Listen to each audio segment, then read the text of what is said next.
Hello guys and welcome back to my channel. Today in this video I'm going to test the range of the Radiomaster R161 FrSky D16 compatible radio receiver. I've already used this receiver on a recent video in order to compare different multi-protocol radio transmitters.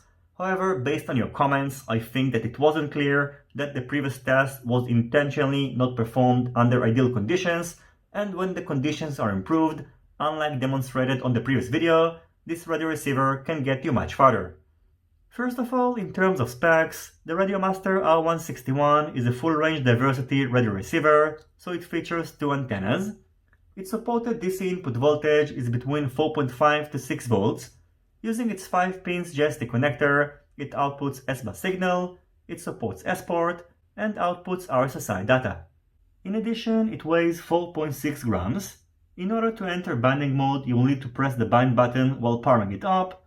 The binding procedure is done on FrSky D16 mode, and don't forget that in case you are using a multi-protocol module to perform a frequency tune in order to achieve a maximum range.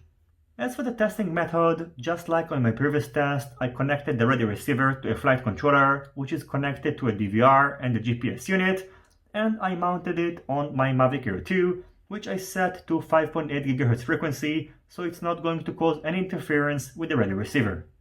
As you're about to see in the test, which unfortunately was only conducted using the Radiomaster TX16S due to time constraints, I got pretty far and didn't experience a single failsafe, but keep in mind that the test was done under ideal conditions and your experience may vary based on your environment. Anyway, now I'm going to show the flight footage. And by the way, in case you are interested on similar tests using the other radio controllers which I've used on my previous test, please let me know and I'll do my best to make it happen. I hope you will enjoy the rest of this video, and as always, if you have any questions, feel free to ask them in the comments section down below. Don't forget to leave a thumbs up if you like this video, and consider subscribing to my channel and hitting the notifications bell if you're not already subscribed. See you on my next videos, and goodbye.